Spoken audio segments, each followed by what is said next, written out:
పెద్దగా పరిచయం లేని వ్యక్తితో ప్రస్తుతం మనం ఇంటర్వ్యూ చేస్తున్నాం. సో పరిచయం అవసరం లేని వ్యక్తితోటి, క్షమించాలి. సో దిల్ రాజు అంటేనే ఇండస్ట్రీలో ఆ పేరు ఎలా మోగుతుందో మనందరికీ తెలుసు. సో ఆయనతో దిల్ తోటి మాట్లాడించే మనం ప్రయత్నం చేద్దాం. తమ్ముడు సినిమా తోటి మన ముందుకు వస్తున్నారు. సో ఆయన మనతో ఉన్నారు, మాట్లాడదాం. సార్ నమస్తే. సార్ ఈ మధ్య మిమ్మల్ని కేవలం ఒక ప్రొడ్యూసర్గా, ఒక స్టార్ ప్రొడ్యూసర్గానే కాదు, మీ మీద బాధ్యతలు అంతకంతకు పెరిగాయి కాబట్టి సో ఏ రోల్ ఎంజాయ్ చేస్తున్నారు బాగా? ఆల్వేస్ ఫస్ట్ ప్రొడ్యూసరే. ఎందుకంటే ప్రతి సినిమాకి అదొక ఎనర్జీ సార్. సో ఒక స్క్రిప్ట్ అనుకున్న దగ్గర నుంచి సినిమా రిలీజ్ వరకు ఆ సినిమా సక్సెస్ అయినప్పుడు వచ్చే కిక్కే వేరే. అవును, కానీ ఫస్ట్ నుంచి సార్ మీరు చెప్పినట్టుగా స్క్రిప్ట్ దగ్గర నుంచి సినిమా స్క్రీన్ మీద పడే వరకు అన్ని రోల్స్ మీ ఉంటాయి. అంటే ఒక ఎగ్జిబిటర్ కావచ్చు, డిస్ట్రిబ్యూటర్గా, ప్రొడ్యూసర్ కావచ్చు. బట్ ఇప్పుడున్న బాధ్యతలతో అంత వీలవుతుందా? యా తప్పకుండా. ఫస్ట్ ప్రయారిటీ సినిమానే. ఎంతున్నా ఏదున్నా లైఫ్ని సిస్టమేటిక్ చేసుకొని సినిమాకే ఇంపార్టెన్స్ సార్. సో మీ పేరు దిల్ రాజు. సో ఆ సినిమా స్టార్ట్ అయినప్పుడు దిల్ మన అందరికీ తెలిసిందే, నితిన్ వినాయక్ గారు. సో మళ్ళీ నితిన్ కాంబినేషన్. సినిమా పేరు తమ్ముడు. సో ఏదైనా ఒక పెద్ద సూపర్ హిట్ అయినా, బ్లాక్ బస్టర్ అయిన సినిమా పేరు మళ్ళీ పెట్టాలంటే చాలా ఆలోచిస్తారు, చాలా క్యాలిక్యులేషన్స్ ఉంటాయి. అంతకంటే బాధ అయిపోయినా పర్లేదు కానీ పేరు పాడు చేయకూడదని మీలాంటి వాళ్ళు అంటూ ఉంటారు. So how confident times? అట్లా కాదండి. అంటే ఇప్పుడు టైటిల్ పవన్ కళ్యాణ్ గారి టైటిల్ అయినా, సో ఈ కథకి brother and sister emotion, so తమ్ముడు అని పెట్టాం. కానీ ట్రైలర్ వచ్చే వరకు ఈ తమ్ముడు అంటే ఏదో ఒక ఫ్యామిలీ డ్రామా అనుకున్నారు. కానీ ఈ ట్రైలర్ వచ్చిన తర్వాత సో ట్రైలర్ చూసిన తర్వాత కథ ప్రకారం మాకు తమ్ముడు యాప్ట్. బట్ ట్రైలర్ చూసినప్పుడు ఇది ఒక అడ్వెంచర్ ఫిలిం, ఒక ఎక్స్పీరియన్స్ ఫిలిం. ట్రైలర్తో అర్థమైంది. సో ఈ మూవీకి నిన్న సెన్సార్ అయింది. సెన్సార్ వాళ్ళు సినిమా చూసిన తర్వాత సరే చాలా యాక్షన్ ఉంది, బ్లడ్ షేడ్స్ ఉన్నాయి, ఇవన్నీ ట్రిమ్ చేయాలి, యూఏ ఇస్తామన్నారు. ఎందుకు ఏనే ఇచ్చేయండి అన్నాను. ఫస్ట్ టైం ఈ సినిమాకి నేను ఏ సర్టిఫికేట్ తీసుకున్నాను. తమ్ముడు అనే టైటిల్ ఏ సర్టిఫికేట్ అంటే అంత యాక్షన్తో కూడుకున్న సినిమా. ఒక వావ్ ఫ్యాక్టర్స్ ఉంటాయి యాక్షన్ ఎపిసోడ్లో. అవి నాకు థియేటర్ ఎక్స్పీరియన్స్ కోసం చేసిందే. డైరెక్టర్ చెప్పినప్పుడు నాకు చెప్పాడు అదంతా. సార్ నేను ఇలా తీయాలి, ఇలా తీద్దాం సినిమా అంటే. ఈరోజు థియేటర్ ఎక్స్పీరియన్స్ కావాలి, ప్రేక్షకుని మేము థియేటర్లో వావ్ అనిపించాలంటే ఏ అయితే ఏముంది, యూఏ అయితే ఏముంది. సో అందుకే ఏ సర్టిఫికేట్ తీసుకున్నాం. అసలు తమ్ముడు టైటిల్ ఏంటి, ఏ సర్టిఫికేట్ ఏంటి, అక్కడే మీకు అర్థం అవ్వాలి. అంటే కొంచెం డిఫరెంట్గా ఆలోచించారా? అంటే మీరు చెప్పినట్టుగా థియేటర్కల్ ఎక్స్పీరియన్స్ గురించి. ఎస్ బికాస్ పీపుల్ అంటే ఏ ఇస్తాం అంటే కాదు సార్ యూఏ ఇవ్వండి అని అడిగేవాళ్ళు. అంటే అది ఎస్పెషల్లీ మా బ్యానర్లో. సో మా బ్యానర్లో అసలు 1 or 2 ఫిలిమ్స్కి ఉంది ఏ సర్టిఫికేట్ అంటే అవుట్ ఆఫ్ 58 ఫిలిమ్స్లో. True sir. ఇక యూనో ప్రొడ్యూసర్ అంటేనే sir all said and done cinema is a business, right sir? So హీరోలు ఎంచుకునేటప్పుడు కానీ, లేకపోతే డైరెక్టర్ని ఎంచుకునేటప్పుడు కానీ క్యాల్కులేషన్స్ ఖచ్చితంగా వస్తాయి సార్. సినిమా ఇప్పుడు హిట్లో ఉన్నారా, లేకపోతే ఫ్లాప్లో ఉన్నారా? I'm not saying Nithin is a flop hero, but recent time చూసుకుంటే కనుక క్యాల్కులేషన్స్ తప్పు అవుతున్నాయి నితిన్ది. అలాంటి ఏమి ఉండవా దిల్ రాజు గారికి? బేసిక్గా ఎలా ఉంటాయంటే 2 రకాలండి. ఇక్కడ ఫస్ట్ నాకు డైరెక్టర్ ఆర్యా సినిమా అప్పుడు అసిస్టెంట్ డైరెక్టర్గా స్టార్ట్ అయ్యి కంటిన్యూ లాస్ట్ 20 years నాతోనే ఉన్నాడు. అలాగే ఎంసీఏ లాంటి ఒక super hit cinema, Vakeel Saab లాంటి ఒక సూపర్ హిట్ సినిమా తర్వాత డైరెక్టర్ ఒక కథ అనుకున్నాడు అంటే మా ఇద్దరికి, శ్రీరామ్ వేణుకి నాకు కథ విషయంలో కానీ అన్నిట్లలో వేవ్ లెంత్ బాగుంటుంది. అందుకే ఇప్పుడు అనిల్ రావిపూడి కానీ, వంశీ పైడిపల్లి కానీ వీళ్ళు లాంగ్ జర్నీ ఎందుకు ఉంటుందంటే, ఇప్పుడు హరీష్ శంకర్ కూడా ఒక 3 సినిమాలు చేశాడు. చాలామంది డైరెక్టర్ నాతో ఎందుకు చేస్తారంటే వేవ్ లెంత్, అంటే వాళ్ళు అనుకున్న కథను నేను అర్థం చేసుకోవాలి, నాకేదన్నా అనిపించి నేను చెప్పినప్పుడు వాళ్ళు తీసుకోవాలి. అలాంటి వేవ్ లెంత్ అన్నట్టు శ్రీరామ్ వేణుతో కూడా అలాంటిదే. ఈ కథ చెప్పినప్పుడే ఇలా ఉంది, ఓకే సో నితిన్తో చేద్దాం అనుకున్నప్పుడు గో హెడ్, నువ్వు ఎలా తీయాలనుకుంటున్నావో. ఈరోజు థియేటర్కి మనం ఎక్స్పీరియన్స్ ఇవ్వాలంటే కావలసినట్టు మనం సినిమా తీయాల్సిందే. సంక్రాంతికి వస్తున్నాంలాగా నాన్ స్టాప్ ఎంటర్టైన్మెంట్ అన్నా చెయ్యాలి, ఎక్స్పీరియన్స్ అన్నా ఇవ్వాలి. అదర్వైజ్ ఇలా మామూలు సినిమాని మన థియేటర్కు తీసుకొచ్చి ప్రేక్షకుని సాటిస్ఫై చేయలేం. పర్వాలేదు లేదు ఓటీటీలో చూసుకుందాం అనుకుంటాడు. ఓటీటీని దాటి, ఒకప్పుడు టీవీల్ని దాటి ప్రేక్షకుల్ని థియేటర్కి తీసుకురావాల్సింది. ఈరోజు టీవీలు, సెల్ ఫోన్లు, హోమ్ థియేటర్లు దాటి ప్రేక్షకుల్ని థియేటర్కి తీసుకురావాలంటే it's a big challenge. So తమ్ముడిలో ఆ స్టఫ్ ఉంది. థియేటర్కి వచ్చినప్పుడు ఒక వావ్ అంటే వస్తుందా మళ్ళీ ఆ రోజులు? డెఫినెట్గా మనం కోవిడ్కి ముందు చూసిన రోజులు డెఫినెట్గా వస్తాయి. దానికోసం చాలా శ్రమించాలి, చాలా పని చేయాలి, చాలా సిస్టంలో మార్పు తీసుకురావాలి. వచ్చినప్పుడు వచ్చేస్తుంది. Right sir. దిల్ రాజు గారు అంటే సార్ ఒకటి అడుగుతాం సార్. ఇప్పుడు ప్రేక్షకులు మామూలుగా మీ మ్యాగ్నానిమిటీ తెలుసు, దిల్ రాజు గారు అంటే ఆయనకున్న రెప్యుటేషన్ తెలుసు, ఆయనకున్న హిట్ రికార్డ్ తెలుసు. కొన్ని కాంబినేషన్స్ మేము ఎక్స్పెక్ట్ చేస్తుంటాం ప్రేక్షకుడిగా. For example Rajamouli and Dil Raju garu ఉంటే ఎట్లా ఉంటుంది, అలాంటి ప్రయత్నాలు ఎప్పుడు ఎందుకు చేయలేదు సార్ మీరు? అంటే బేసిక్గా నాకు దర్శకులకు కూడా ఎలా ఉంటుందంటే, నాతో సినిమా చేయాల్సి వస్తే వాళ్ళకు కూడా ఒక 20-30% కంఫర్ట్ ఉండదు పెద్ద దర్శకులకు. ఎందుకు నేను అడుగుతాను. ఓకే. సో వాళ్ళది ఒక వర్కింగ్ స్టైల్. సో ఆ వర్కింగ్ స్టైల్లోకి నేను వెళ్ళి ఫిట్ అవ్వాలి. సో ఇప్పుడు పెద్ద డైరెక్టర్తో నేను వర్క్ చేస్తాను. ఫ్యూచర్లో నేను వర్క్ చేయాల్సిన డైరెక్టర్ నేను రాజమౌళి గారిని అడిగాను, ప్రశాంత్ నీల్తో ఉంది, సుకుమార్ గారితో ఉంది, నెక్స్ట్ చేయాల్సింది. సో వీళ్ళందరూ పెద్ద pan India directors. So pan India directors చేయాలనుకున్నప్పుడు నేను వాళ్ళ బిహైండే. మీరేం తక్కువ కాదు కదా సార్. సో అట్లా కాదు, అంటే వాళ్ళ విజన్ ఒకటి ఉంటుంది. విజన్ ఉన్నప్పుడు అదే నేను వేవ్ లెంత్ అన్నాను కదా, ఆ వేవ్ లెంత్ కుదిరించుకోవాలి. కుదిరినప్పుడు ప్రాజెక్టుకు కిచిడి జరగకుండా జరగాలన్నట్టు. సో కొన్ని ఇంపాక్ట్స్ ఉంటాయి. ఇప్పుడు గేమ్ చేంజర్ నేను ఫస్ట్ టైం ఒక పెద్ద దర్శకుడితో చేశా, రిజల్ట్ రాలేదు. ఇప్పుడు అందరికీ డ్యామేజ్ అది. పెద్ద మరి మీ 30% కాంట్రిబ్యూషన్ అక్కడ తీసుకోలేదా మీరు గేమ్ చేంజర్ విషయంలో? ఉండదు. పెద్ద దర్శకుడికి వచ్చినప్పుడు డెఫినెట్గా ఇప్పుడు వాళ్ళు అనుకున్నది తీయాలనుకుంటారు. మాకు తెలిసినా మనం చెప్పడానికి ట్రై చేసినా వాళ్ళ విజన్ ఒకటి ఉంటుంది. ఆయన ఒక 25 ఇయర్స్ నుంచి, ఒక 30 ఇయర్స్ నుంచి శంకర్ గారు ఆయన క్రియేట్ చేసుకున్నాడు కదా, ఆయనది ఒక వర్కింగ్ స్టైల్. సో అదే పెద్ద దర్శకులతో పనిచేసేటప్పుడు ఆ వేవ్ లెంత్ లేకుండా ఉంటే చేయకూడదు, చేయకపోవడమే మంచిది. ఆర్ వాళ్ళు నన్ను అర్థం చేసుకొని ఓకే మీకు అనిపించింది చెప్పండి. సో వాళ్ళకు ఫుల్ ఫ్రీడమ్ ఇవ్వాలి. ఇప్పుడు శ్రీరామ్ పైన తమ్ముడు గివెన్ 100% ఫ్రీడమ్. నేను ఎక్కడ జీరో ఇన్వాల్వ్మెంట్, మొత్తం ఆయన సంక్రాంతికి వస్తున్నాం మొత్తం. బట్ నా క్వశ్చన్స్ స్క్రిప్ట్ అన్నప్పుడు నోట్ చేసుకుని ఒకేసారి ఇది ఆలోచించుకొని చేసుకుంటాం. అలాగే ఎడిటింగ్ రూమ్లో అనిపించినప్పుడు వాళ్ళు ఏమైనా అనిపిస్తే డెఫినెట్గా తీసుకుంటారు. ఆ స్పేస్ ఉండాలి. Right sir. సార్ ఇప్పుడు దిల్ రాజు గారితో సినిమా చేయాలని ప్రతి డైరెక్టర్కి ఉంటుంది, ప్రతి హీరోకి ఉంటుంది, యాక్టర్స్ చాలామందికి ఉంటుంది. అలాంటిది దిల్ రాజు గారికి ఉంటుందా? ఎవరున్నారు బకెట్ లిస్ట్లో హీరో ఫలాని హీరోతో? సో ఇప్పుడు నాకు తెలిసి ఆల్మోస్ట్ అందరు హీరోలతో సినిమా చేసేసాను. చిరంజీవి గారితో, బాలకృష్ణ గారితోనే బాకీ ఉంది. సో అది మెటరలైజ్ అయితే బాగుంటుంది సార్. Right sir. ఇక ఇప్పుడున్న పరిస్థితుల్లో సార్, సో ఏఐ అంటున్నారు, వెబ్ సిరీస్లు ఇవన్నీ చూస్తున్న క్రమంలో, సో నోఆన్సెస్ ఏదైతే ఉంటుందో ఒక పర్ఫార్మెన్స్ తీసుకోవడంలో యాక్టర్ దగ్గర నుంచి చాలా వచ్చేసినాయి. దట్ డూబ్ అంటారు, లేకపోతే అసలు మనిషి లేకుండానే క్రియేట్ చేస్తున్నారు కదా. ఆ టెక్నాలజీకి ఎంతవరకు దిల్ రాజు గారు అడాప్ట్ అవుతారు? సో యాక్చువల్ ఏఐ సైడ్ మేము ఒక కంపెనీ స్టార్ట్ చేసాము, ఆల్రెడీ అనౌన్స్ చేసాము, లార్విన్ ఏఐ అని. So AI side we're working there. Yes, అంటే టెక్నాలజీని అడాప్ట్ చేసుకోవాల్సిందే. ఆ వర్క్ స్టార్ట్ అయింది. అక్టోబర్లో కొన్ని ప్రాజెక్ట్స్ లాంచ్ చేస్తున్నాం ఏఐలో.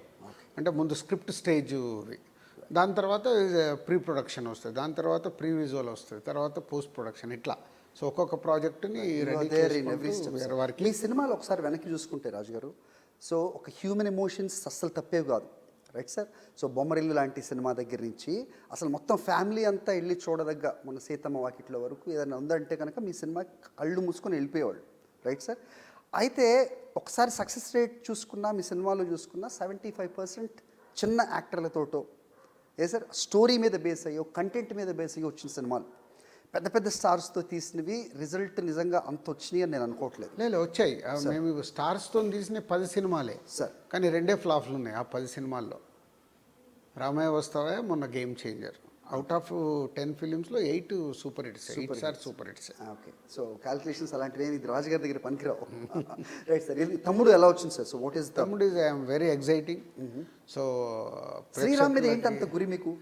సో అదే ఇప్పుడు సినిమా పైన ప్యాషన్. సో శ్రీరామ్ వేణు చేసినవి ఇప్పటికి 3 సినిమాలే. ఫస్ట్ సినిమా వర్కౌట్ అవ్వలేదు, ఓ మై ఫ్రెండ్, తర్వాత ఎంసీఏ, తర్వాత వకీల్ సాబ్. సో ఇప్పుడు తమ్ముడు. సో తమ్ముడు is is a very good experience for audience, and with emotions, with actions, and with visuals, and with sound, everything. So చాలా బాగా వర్కౌట్ చేశారు, చాలా బాగా చేశాడు. ఐకాన్ అనే సినిమా అల్లు అర్జున్తో అన్నారు, ఇప్పుడు కాదు వేరే హీరోతో చేస్తాం అన్నారు, రైట్ సార్. ఐకాన్ అప్పుడు వకీల్ సాబ్ కంటే ముందు ఎంసీఏ తర్వాత ఐకాన్ కథ అల్లు అర్జున్కి చెప్పడం, అది చేద్దాం అనుకున్నాము. ఈ లోపల తనకు పుష్ప 1 రావడము, సో వేణు ఇటు వకీల్ సాబ్కు రావడము, 2 ప్యారలల్గా జరిగాయి. పుష్ప రిలీజ్ అయిన తర్వాత మళ్ళీ అయినా పుష్ప 2కి వెళ్ళాలి. సో దాని మీద అట్లీది. సో దాని తర్వాత అట్లీ అంటే అల్లు అర్జున్ సెటప్ అంతా మారిపోయింది. అంటే ఈజ్ ఎ బిగ్గర్ దానికి వెళ్ళిపోయింది. ఇప్పుడు తీసుకెళ్ళి ఐకాన్ ఆయనతో చేసిన ఆ ఇమేజ్ సరిపోదు. ఇప్పుడు అల్లు అర్జున్ క్రియేట్ అయిన ఇమేజ్కి సరిపోదు, స్టోరీ సరిపోదు. స్టోరీ సరిపోదు. బట్ ఈ స్టోరీ ఈజ్ వెరీ స్ట్రాంగ్. అది అల్లు అర్జున్ కూడా చాలా అప్రిషియేట్ చేసిన స్టోరీ. సో అంత అద్భుతమైన స్టోరీని మనం పాడు చేయకుండా ఇప్పుడు ఎలా వర్కౌట్ చేయాలని ఆఫ్టర్ తమ్ముడు వీళ్ళు వర్క్ ఆన్ దాట్. అంటే ఉంటుందా సార్ అల్లు ఆ అర్జున్? కథ చేస్తాం. ఇది వేరు. అంటే మళ్ళీ మేము అల్లు అర్జున్తో చేయాలనుకునే సినిమా వేరు, ఆ కథ కాదు. So that is totally different. Right. పెరిగిపోతున్న బడ్జెట్స్ ఇవన్నీ మనం చాలాసార్లు మాట్లాడాం సార్. సో దిల్ రాజు గారు ఎలా చూస్తున్నారు ప్రస్తుత పరిస్థితిని? ప్రస్తుత పరిస్థితి వెరీ బ్యాడ్ షేప్లో ఉన్నాము. సో దాన్ని బెటర్ షేప్ చేసుకోవడానికి అందరూ స్టెప్స్ వేయాల్సిందే. So the pan India movies అంటున్నారు కదా, దిల్ రాజు గారి బ్యానర్లో ఎప్పుడు రాబోతుంది, ఏదన్నా ఉందా ప్లాన్? నెక్స్ట్ మాకు ఇప్పుడు 2025లో ఒక 4 ప్రాజెక్ట్స్ స్టార్ట్ అవుతాయి. సో ఆగస్ట్ సెప్టెంబర్ నుంచి అవి 2026లో రీచ్ అవుతాయి. అందులో పాన్ ఇండియా అంటూ మేము ఏం చూడట్లేదు. ప్రాపర్ మనకు కావాల్సినట్టే విజయ్ దేవరకొండ, రవికిరణ్ కోలాతో రౌడీ జనార్దన, బలగం వేణుతో ఎల్లమ్మ, అలాగే ఆశీష్ది ఒక దేతడి అని హైదరాబాద్ బ్యాండ్ కుర్రాడి కథ ఒకటి, ఇంకొకటి ఫైనలైజ్లో ఉంది. సో ఈ 4 ప్రాజెక్ట్సే 26లో రిలీజ్ అవుతాయి. ఇక డ్రగ్స్ గురించి కూడా మీరు మొన్న మాట్లాడారు, which is a very serious. And cinema industry వాళ్ళు మా దగ్గరికి వచ్చే ముందు ఫస్ట్ మీరు ఇది చేయండి అన్న ముఖ్యమంత్రి గారి అభ్యర్థన మేరకు ముందుగా ఫ్రంట్ స్టెప్ వేసిన దిల్ రాజు గారు. ఆ తర్వాత మనం చూసాం విజయ్ దేవరకొండ కావచ్చు, లేకపోతే రామ్ చరణ్ కావచ్చు. మీరు ఆ మాట అన్నారు సార్, డ్రగ్స్ ఎవరన్నా తీసుకుంటున్న వాళ్ళు తెలిస్తే కనుక మా దృష్టికి వస్తే వాళ్ళతో ఇక సినిమాలు తీయబోము. That's a very solid and a very reasonable statement which ఈరోజు మనకి అవసరం. కేరళ కూడా మీరు ఉదాహరణకి చెప్పారు. బట్ ఒకటి అడగచ్చేసారంటే నిజంగా మీకు తెలియని ఉంటాయి ఇండస్ట్రీలో. అఫ్కోర్స్ దట్ మా ముందు చెప్తారని మేము అనుకోవట్లేదు. But we would want you to say, మీకు తెలియదా ఎవరు తీసుకుంటారు ఎవరు తీసుకోరు? అంటే మాకు పర్సనల్ లైఫ్లో గురించి నాకు ఐడియా ఉండదండి. అంటే I'm not is a party person. So ఇప్పుడు పార్టీ పర్సన్ అయ్యి వాళ్ళు జర్నీ చేస్తుంటే ఎక్కడ ఏం జరుగుతుందనే తెలుస్తుంది. నాకు ఇల్లు, ఆఫీసు, ఫ్యామిలీ, షూటింగ్, ఇదే. దీన్ని దాటి నాకు పర్సనల్ లైఫ్ నేను దాటి వెళ్ళలేదు. సో ఇంకా ఏదైనా ఉంటే మా టెంపుల్, మై డివైన్ తప్పితే ఈ పార్టీలలో ఏం జరుగుతుంది ఏంటి అక్కడిక్కడి నుంచి వినడం తప్పితే నేను విజువల్గా ఎప్పుడు చూసింది లేదు. సో అలాంటిది ఇండస్ట్రీలోకి జరిగితే తప్పకుండా ఒక ఇండస్ట్రీ నుంచి ఒక స్టాండ్ తీసుకోవాలని ఆ రోజు నేను ఆ స్టేట్మెంట్ ఇచ్చింది. ఇప్పుడు ఛాంబర్ ద్వారా అటు మూవీ ఆర్టిస్ట్ అసోసియేషన్కి, ఎఫ్డీసీ నుంచి ఛాంబర్కి, ఛాంబర్ నుంచి మూవీ ఆర్టిస్ట్ అసోసియేషన్ కూడా కమ్యూనికేషన్ వెళ్తాయి, లెటర్స్ వెళ్తాయి. సో ఫ్యూచర్లో ఫిలిం ఇండస్ట్రీలో ఎవరన్నా ఇలాంటి తప్పు చేస్తురా అనేది ఎప్పుడన్నా తెలిసిందనుకో వాళ్ళని నిషేధించాల్సిందే. అప్పుడే ఒక సిస్టమ్ వస్తుంది. No excuse whoever it is. Right sir. So sir ఇంత నిక్కచ్చిగా ఉంటారు దిల్ రాజు గారు. మీరు చెప్పినట్టుగా ఎక్కడ పార్టీల్లో మీ పేరు వినపడదు, మీరు కనపడరు.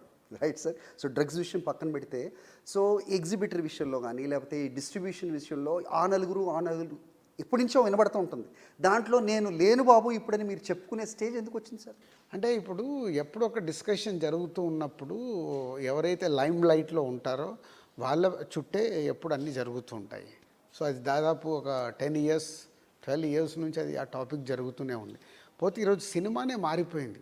సినిమా మారిపోయి ఇవాళ థియేటర్లో మూతపడే స్టేజ్కి వచ్చేసింది. ఇప్పుడు థియేటర్లది ఇష్యూ కాదు, థియేటర్లే మూతపడుతున్నాయి. ఇప్పుడు ఆ మూతపడబోతున్న థియేటర్లని కాపాడాల్సిన బాధ్యతలో ఉంది. ఇంకా ఆ నలుగురు అనే టాపిక్ లేదు కదా. అది నేను that's what I'm saying sir. మీరు మొన్న వచ్చి ప్రెస్ ముందు మీరు చెప్పవలసి వచ్చింది. ఒక బయట నుంచి చూసే వాళ్ళకి ఎలా అనిపించిందంటే సార్ మీరేంటి దిల్ రాజు గారిని ఒంటరి చేశారా ఇండస్ట్రీ అన్నవాళ్ళు కూడా లేకపోలేదు. I don't know whether it is right are wrong. What is your take on it? ఇక్కడ ఒంటరి ఏముంటుంది? అందరికి ఒక సినిమా నిర్మించాలంటే 24 క్రాఫ్ట్స్ కలిస్తేనే ఒక సినిమా అవుతుంది. ఒక సినిమా కంప్లీట్ అయిన తర్వాత రిలీజ్ చేయాలంటే దానికి డిస్ట్రిబ్యూటర్ కావాలి, ఎగ్జిబిటర్ కావాలి. అంటే 24 క్రాఫ్ట్స్తో పాటు డిస్ట్రిబ్యూటర్, ఎగ్జిబిటర్ ఉంటేనే సినిమా అవుతుంది. ఎన్ని సినిమాలు తీసే నాకు ఒంటరి అనేది ఏముంటుంది? You are always there. Logic మర్చిపోతారు. Right sir. సో తమ్ముడి విషయానికి వద్దాం సార్. లయ సో చాలా రోజుల తర్వాత మళ్ళీ వస్తున్నారు కదా. సో ఎలా అనిపించింది మీకు? తమ్ముడు బిగ్ అసెట్ మళ్ళీ రీఎంట్రీ లయ గారు. అంటే నితిన్కి లయ గారికి ఈ సినిమాలో ఉండే ఆ బ్రదర్ అండ్ సిస్టర్ది ఒక కొత్త యాంగిల్. ఇప్పటి వరకు మనం చాలా సినిమాలు చూసుంటాం బ్రదర్ అండ్ సిస్టర్ మీద సినిమాలు. ఇది ఒక కొత్త యాంగిల్లో ఉండే సినిమా. బ్రదర్ అండ్ సిస్టరే కానీ అది ఏంటి అనేది స్క్రీన్ మీద చూస్తే బాగుంటుంది. అండ్ ఈ సినిమా అంతా 80% ఆఫ్ ద ఫిలిం ఫారెస్ట్లో ఉంటుంది. అండ్ ఒక 24 hours జరిగే cinema. Majority of the time అంటే అవన్నీ ట్విస్ట్లు కానీ అవి కానీ చాలా అడ్వెంచరస్గా ఉంటాయి, విజువల్స్ కానీ. దిల్ రాజు గారి పందాకి ఇది కొంచెం టోటల్ హట్కే. సో డైరెక్టర్ చెప్పినప్పుడే సరే ఇది కొత్తగా చూద్దాము, కొత్తగా తీద్దామని డైరెక్టర్ అప్పుడు చెప్పడం జరిగింది. డైరెక్టర్కి అందుకే ఫుల్ ఫ్రీడమ్, డైరెక్టర్ అనుకున్న సినిమా రావాలి, ఓన్లీ ఎడిటింగ్ రూమ్లో నేను చూశాను, ఇప్పుడు మళ్ళీ ఫైనల్ అవుట్పుట్ చూస్తున్నాను. ఇకపోతే సార్ ఈ ఫేక్ రివ్యూస్ అనేది ఒకటి, దట్ ఈ నంబర్ ఆఫ్ వ్యూస్ అనేది ఒకటి, పెద్ద పెద్ద స్టార్కి చుట్టూ ఉండేవాళ్ళు ఇవి చూపించి యాక్చువల్స్ వాళ్ళకి తెలియకుండా చేస్తారు అనేది ఖచ్చితంగా ఉంది. అది మీ దృష్టికి ఖచ్చితంగా వచ్చి ఉంటుంది. వచ్చింది కదా, నేను అందుకే కదా మొన్న స్టేట్మెంట్ ఇచ్చాను, నా సినిమాలకి ఇంకా ఫర్దర్గా ఎక్స్ట్రా వ్యూస్ ఉండవు, ఒరిజినల్గా ప్రేక్షకులు చూసిన నంబరే ఉంటుంది. సార్ మరి ఇంత నిక్కచ్చిగా మాట్లాడుతున్నారు ఈ మధ్యకాలంలో సార్, మీరు ఇదివరకు ఇప్పటికి తేడా మేము గమనిస్తున్నాం. దీంతో ఏమి ఇబ్బందులు ఉండవా? Because all said and done it's like a star stuffed industry. Of course Dil Raju garu is a star what I'm not denying it, but కొంతమందితో కొందరు నొచ్చుకునే అవకాశం కూడా ఉంటుంది. డెఫినెట్గా నొచ్చుకుంటారు, దాంట్లో డౌట్ లేదు. ఏంటినే ఇలా మాట్లాడుతున్నాడు, ఇదంతా ఓపెన్ చేయాల్సిన అవసరం అనే ఉంటుంది, దాంట్లో నో డౌట్. మై పాయింట్, ఇక్కడ మనం మారాల్సిన టైం వచ్చింది. ఎందుకంటే ఇవాళ థియేటర్ ఫుట్ఫాల్ పడిపోతుంది. వాట్ ఈజ్ రియాలిటీ అనేది మనకు తెలియాలి. మన కాంటెంట్ ఇస్తున్నామంటే ఆ కాంటెంట్ రియాలిటీగా ఎంత రీచ్ అవుతుంది, ఈ రీచ్ అయ్యేదాన్నే బట్టి అవి కన్వర్టెడ్ టు థియేటర్కు టికెట్స్ ఉంటాయి. అది చాలా గ్యాప్ వచ్చేస్తుంది. ఇక్కడ నంబర్స్ ఒకటి చూస్తున్నాం, అక్కడ చూస్తే రెవెన్యూ రావట్లేదు, అంటే ఫాల్స్లోకి వెళ్తున్నాం. నాట్ వన్ ఫిలిం, ఒకరు చేశారంటే ఇంకొకరు చేయాలి, అంటే అందరం ఫాల్స్లోకి వెళ్ళిపోతున్నాం. సో రియాలిటీ మిస్ అయిపోతుంది. ఆ రియాలిటీలోకి రావాలి. ఇప్పుడు వచ్చినప్పుడే మన కాంటెంట్ రీచ్ అవుతూనే థియేటర్ ఫుట్ఫాల్ పెరుగుద్ది. Wonderful sir. ఇప్పుడున్న ఈ వెబ్ సిరీస్ల ప్రపంచంలో బికాజ్ ద కంటెంట్ ఎంత అవైలబుల్ ఉందంటే మనం టీవీ ముందు కూర్చుంటే నిజంగా అసలు ఊహించలేనంత కంటెంట్ ఉన్న క్రమంలో దిల్ రాజు గారి దగ్గర నుంచి మళ్ళీ ఆ హ్యూమన్ ఎమోషన్స్ ఏవైతే ఫ్యామిలీలు వెళ్ళి చూశారో అలాంటి సినిమాలు, చిన్న సినిమాలు అవ్వచ్చు, ఏదన్నా అవ్వచ్చు సార్. సో మీ బోటి వాళ్ళే ఒక స్టెప్ వేయాలి, ఒక టర్న్ తీసుకోవాలి, దట్ స్టోరీ లైన్స్ ఏమన్నా, సినిమా అన్న అలాంటిది ఏమన్నా మీకు దృష్టిలో? తప్పకుండా. ఇప్పుడు ఒకప్పుడు బొమ్మరిల్లు వచ్చింది, తర్వాత సీతమ్మ వాకిట్లో సిరిమల్ల చెట్టు కావచ్చు, తర్వాత ఒక మిస్టర్ పర్ఫెక్ట్ కావచ్చు, ఒక బృందావనం కావచ్చు, రీసెంట్లీగా మేము ఇచ్చిన శతమానం భవతి, మొన్న రీసెంట్లీగా 2 years బ్యాక్ బలగం. ఇప్పుడు బలగం అనే సినిమా ప్రతి విలేజ్లో టెంటులు కట్టుకొని చూశారు, 16mm కానీ అవి వేసుకొని, అంటే అదొక చరిత్ర. ఎప్పుడో మర్చిపోయిన టెంట్లది మళ్ళీ బలగం సినిమాతో చూసి ఒక వండర్. కంటెంట్ వచ్చినప్పుడు మొన్న తమిళ్లో చూశాను, టూరిస్ట్ ఫ్యామిలీ, బ్యూటిఫుల్ ఫిలిం. అంటే చూస్తున్నారు కదా, అది మనం డిజైన్ చేసి దాన్ని థియేటర్కి తీసుకెళ్ళడమే. మేము ఎప్పుడు దానికి ముందే ఉంటాం, అది నేను ఎప్పుడు వదిలిపెట్టాను. Wonderful sir. కుబేరా సినిమా మొన్న హిట్ అయింది, థియేటర్స్కి బాగా వచ్చారు జనాలు. ఈరోజు కన్నప్ప గురించి కూడా మాట్లాడుకుంటున్నారు కదా సార్. సో ఎలా చూడాలంటే నాగార్జున గారు లాంటి యాక్టర్స్ ఆయన ఇమేజ్ని పక్కన పెట్టి ఒక రియలిస్టిక్ స్టోరీ తీశారు కదా, సో ఆ అప్రోచ్ని మీరు ఎలా చూస్తారు? What is your take on? ఇప్పుడు పెద్ద స్టార్స్ అటువైపు మళ్ళించగలరు. ఆడియన్స్ మారుతున్నప్పుడు వాళ్ళ దగ్గరికి మనం వెళ్ళాలి అంటే మనం అన్నీ మార్చుకొని వెళ్ళినప్పుడే రీచ్ అవ్వగలుగుతాం. ఇప్పుడు సీతమ్మ వాకిట్లో సిరిమల్ల చెట్టు చేసిన రోజు మల్టీ స్టార్ సినిమా, వెంకటేష్ గారు మహేష్ గారు కలిశారు కాబట్టి అది వచ్చింది, రాకుంటే రాదు. బృందావనం చేసిన రోజు ఎన్టీఆర్ గారు అప్పటి వరకు తనది ఉన్నాయన్నీ పక్కన పెట్టేసి ఒక కొత్త లుక్తో వచ్చి చేశారు కాబట్టి వర్క్ అయింది. True sir. చాలా రోజుల తర్వాత, చాలా ఏళ్ల తర్వాత గద్దర్ పేరుతోటి అవార్డ్స్ ఏదైతే ఇచ్చారో, రాబోయే రోజుల్లో ఆంధ్రాలో కూడా అది ఉండబోతుంది అని చెప్తున్నారు కదా సార్. సో దిల్ రాజు గారు 2 స్టేట్స్ని ఎలా చూస్తున్నారు? సో అవార్డ్స్ విషయంలో దిల్ రాజు గారు కావచ్చు, లేకపోతే ఇంకెవరు అప్రోచ్ అయినా ఏ విధంగా ఉండబోతుంది? బికాజ్ అవార్డ్స్ అనేసరికి చాలా వినిపిస్తూ ఉంటాయి, మీ మాటల్లోనే క్రిటిక్స్ ముందుంటారు కాబట్టి, but how do you see that, like you approach? ఇప్పుడు Telangana Gaddar film awards jury ఏదైతే ఫామ్ చేసామో 100% ఫ్రీడమ్ ఇచ్చేసాం. జ్యూరీ అంటే మీకు అనిపించింది ఎక్కడి నుంచి 0 ప్రెషర్, మీరు ఫైనల్ చేసి తీసుకురండి. అలా వచ్చిన ఫైల్ని సీఎం గారికి ఇచ్చేసాము, యాజ్ ఇట్ ఈస్గా సీఎం గారు కూడా అప్రూవల్ చేశారు. సో అవార్డ్ అంటే డెఫినెట్గా జ్యూరీ మెంబర్స్ కూడా అందరినీ సాటిస్ఫై చేయలేరు. ఎందుకు? అక్కడ కాంపిటీషన్, సెలక్షన్ అంటేనే అది కదా. వాళ్ళ పాయింట్ ఆఫ్ వ్యూలో అక్కడ ఏమనిపించింది, ఎలా సెలెక్ట్ చేశారనేది. సో ఇప్పుడు 2024 100% అందరు సాటిస్ఫై అయ్యారు. So 2024 is a priority. Telangana Gaddar film awards 2024 is priority. But June 2014 నుంచి 2023 వరకు తెలంగాణ ప్రభుత్వం కూడా అవార్డ్స్ ఇచ్చేసేయండి అని చెప్పింది కాబట్టి అవన్నీ ఎవ్రీ ఇయర్ ఇంకొక జ్యూరీ, మురళీమోహన్ గారి జ్యూరీ వాళ్ళు సెలెక్ట్ చేసిన దాంట్లో ఎవ్రీ ఇయర్ 3 ఫిలిమ్స్కి ఇవ్వడం జరిగింది. సో దాంట్లో అందరికీ సాటిస్ఫై చేయలేరు, ఎందుకంటే ఓన్లీ వీ హ్యావ్ 3 ఆప్షన్స్. 3 ఫిలిమ్స్ని వాళ్ళు సెలెక్ట్ చేసి. ఒక అడ్వాంటేజ్ కూడా ఉంది సార్ మనకి, బికాజ్ 2 తెలుగు రాష్ట్రాలు కాబట్టి. అవును. ఇక్కడ ఏదైనా డిస్సాటిస్ఫాక్షన్ ఉంటే అక్కడ ఇవ్వచ్చు. అది తెలియదు. అంటే ఇప్పుడు అక్కడ రేపు ఆ ప్రభుత్వం ఇచ్చినప్పుడు అక్కడ ఉండే జ్యూరీ మెంబర్స్ ఫైనల్ చేసేస్తారు. Yes sir, thank you so much. Busy టైంలో మాకు ఈ ఇంటర్వ్యూ ఇచ్చారు. సో తమ్ముడు సినిమా పెద్ద హిట్ కావాలి, మళ్ళీ దిల్ రాజు గారి మార్క్ ఏవైతే కుటుంబ కథా చిత్రాలు ఉన్నాయో వాటితో ముందుకు వస్తారని మేము ఆశిస్తూ ఉన్నాం sir. Thank you so much for you time. Thank you.